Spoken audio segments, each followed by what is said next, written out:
اعتراض کا جواب دیا گیا کہ جیسے معجزات حضرت موسیٰ علیہ الصلاۃ والسلام نے پیش کیے تھے ویسے حضور صلی اللہ علیہ وآلہ وسلم نے پیش کیوں نہیں کیے۔ Welcome to my channel Quranic and Islamic information.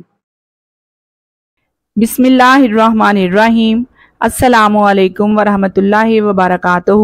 امید ہے اللہ کی رحمت سے سب ٹھیک ٹھاک ہوں گے۔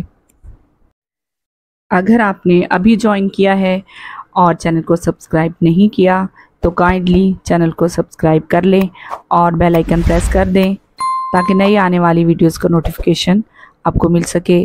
جزاک اللہ۔ آج کی ہماری ویڈیو ہے سورہ القصص پہ۔ سورہ نمبر 28 سورہ القصص کا تعارف۔ بسم اللہ الرحمن الرحیم۔ سورہ قصص کا تعارف۔ مقام نزول۔ سورہ قصص 4 آیتوں کے علاوہ مکیہ ہے اور وہ 4 آیتیں الذین آتیناہم الکتاب سے شروع ہو کر لا نبتغی الجاہلین پر ختم ہوتی ہیں، اور اس صورت میں ایک آیت ان الذی فارضہ ایسی ہے جو مکہ مکرمہ اور مدینہ طیبہ کے درمیان نازل ہوئی۔ سبحان اللہ۔ رکوع اور آیات کی تعداد۔ اس صورت میں 9 رکوع اور 88 آیتیں ہیں۔ قصص نام رکھنے کی وجہ۔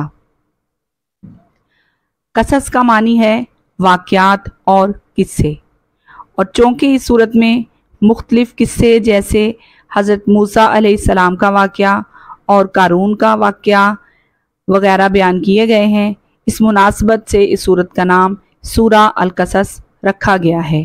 سورہ قصص کے مضامین۔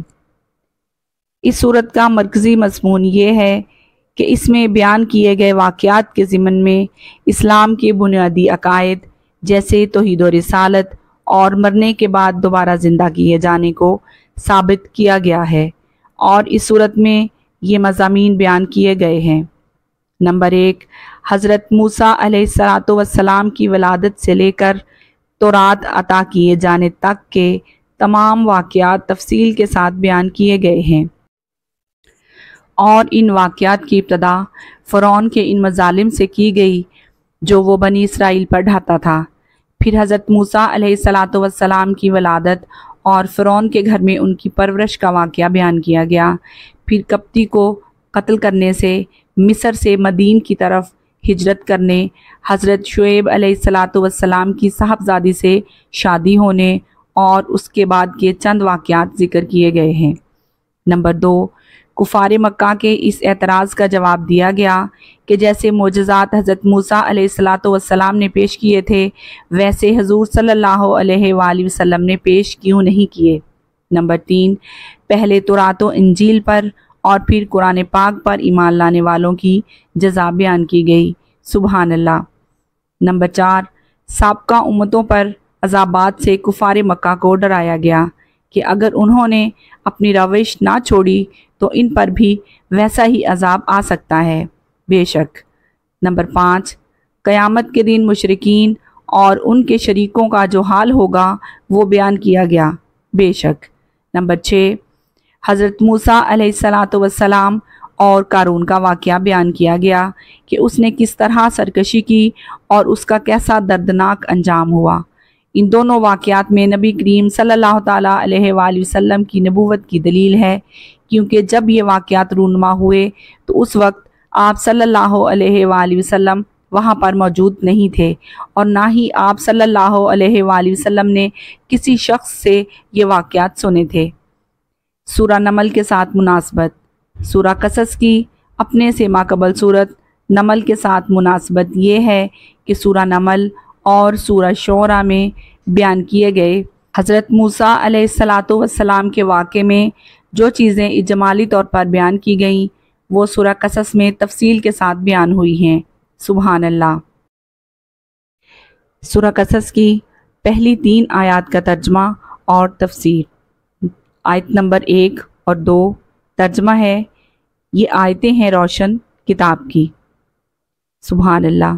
تفسیر ہے، طا سین میم، یہ حروف مقطعات میں سے ایک حرف ہے، اس کی مراد اللہ تعالیٰ ہی بہتر جانتا ہے۔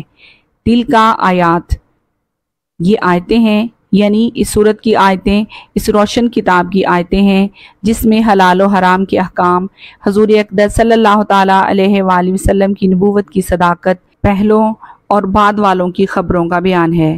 اور اس کتاب کی شان یہ ہے کہ وہ حق و باطل میں فرق کر دیتی ہے۔ یہاں روشن کتاب سے مراد قرآن مجید ہے یا اس سے لوح محفوظ مراد ہے؟ بے شک سبحان اللہ، لوح محفوظ اور قرآن مجید کے روشن کتاب ہونے میں فرق۔ یاد رہے کہ لوح محفوظ کو بھی کتاب مبین فرمایا جاتا ہے اور قرآن کریم کو بھی، البتہ ان دونوں میں فرق یہ ہے کہ لوح محفوظ اللہ عز و جل کے خاص مقبول بندوں پر ہی ظاہر ہے، جبکہ قرآن کریم ہر مومن کے لیے ظاہر ہے، اگرچہ اس کے اسرار و رموز کی معرفت بھی خاص بندوں کے ساتھ خاص ہے۔ بے شک۔